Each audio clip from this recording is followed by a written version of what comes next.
Hello friends, you're on the Brzeźka and Nobody channel. While the continuation of my course Shoot It Right is being prepared, I decided to record this video about duration. Recently, during the defense of a marketing strategy, a media agency strongly insisted that our creatives should be shorter, because the average view time is only 2-3 seconds. Okay, sounds logical.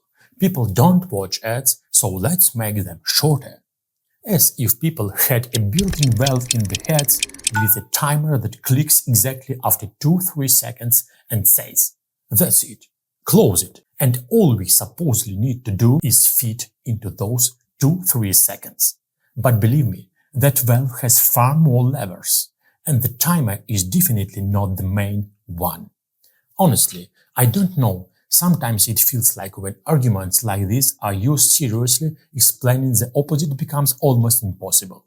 It's like someone telling you that the sun is just a big light bulb that gets switched off at night to save electricity. And then the question arises, should you really make a video explaining basics of astronomy? Alright, I still hope there are curious and intelligent people among you, so let's break this down. In many areas of our lives, we rely on the same counterproductive approach, best described as the average temperature in the hospital ward.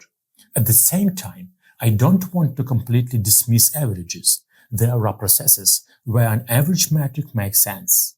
But today, we are talking about situations where orienting yourself around average duration is simply the wrong path. Let's take sex as an example. They say the average duration of sex is about 3-4 minutes. Now imagine that the woman is a customer and the man is the seller. Can the customer be satisfied in that time? There is separate data showing that the time required to satisfy the customer is usually longer than the time required to satisfy the seller. And if we anchor ourselves to an average of 2-3 minutes, we will almost never satisfy the customer. The customer, just like a woman, doesn't respond to a stopwatch. They respond to meaning, trust, safety, and the quality of contact. So, when an agency says, let's shorten it because the average view is 2 seconds, that's exactly the same as saying, let's do everything faster because someone only needs 30 seconds. One more thing, extending a sexual act is much harder than the shortening it. And if everyone starts chasing the average, very quickly we'll end up with a new average, even lower than the previous one. And here, we are already extremely close to advertising. Sex is a process whose outcome should be pleasure, connection, intimacy, and loyalty, not, well, you know what. Can you achieve that by focusing on average duration? No. Our task is to achieve the result. How much time it takes is secondary. The only thing you can achieve by optimizing for average is an average result. That's it. When duration becomes a goal in itself and we start believing it somehow guarantees success, we are simply lying to ourselves. Now let's move on to math and advertising. Once Joseph Sugarman, a legendary copywriter guru, was asked, what is the optimal length of an advertising text? I don't remember his exact wording, it was a long time ago, but the essence was this. If your copy doesn't tell a person that this is about them, that this exact product can actually solve their problem, then the length of your text doesn't matter. You will not sell anything anyway. But if a person understands that it's about them, about their pain, and that you know how to solve it, they are ready to read your message from start to finish, completely forgetting about time. Think about yourself. When you have a problem, especially a health-related one, you instantly become an expert on the topic. In some aspects, you even know more than your doctor. Why?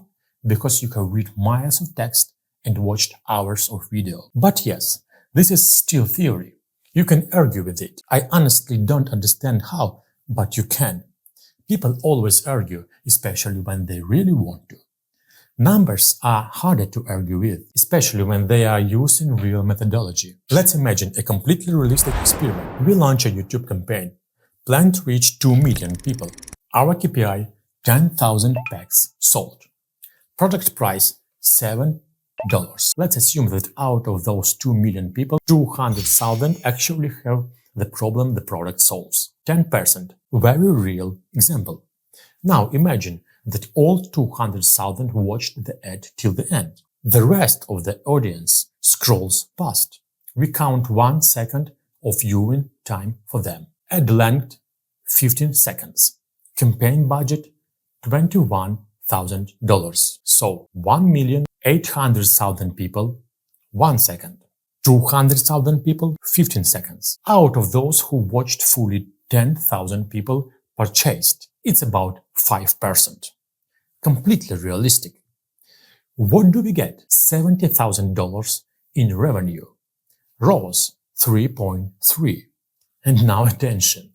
The average view duration under these parameters, which are very hard to dispute, is 2.4 seconds. That means an ad that sold, paid for itself, and made money has an average view time of 2.4 seconds. That's it. And after this, we are told that people don't watch ads. Of course they don't. There has never been a single era in human history where people liked watching ads. Unless it's not an ad, but a nice video that people enjoy and that doesn't sell anything. I am not advocating extremes. I am not saying you should shoot films instead of ads. There is another crucial factor: noise and the volatility of attention. That's why you shouldn't optimize for average view time. You should optimize for the communication qualities of your creative that ensure engagement, attention retention, and sales. Then your ad can be 3 seconds long and still sell. And once again, we arrive at a simple axiom. If you truly understand it, you will never take recommended durations seriously again. Advertising is a communication that sells. It's not a video people like. It's not a video of a certain length. It's a video that fucking sells. Now, a separate note for agencies: if you really want to measure and average everything, measure something else. Measure the average view duration among those who actually purchased, and separately the moment where people passed the hooks but didn't buy. That's where the weak spot of the creative is most likely hidden. That actually makes sense.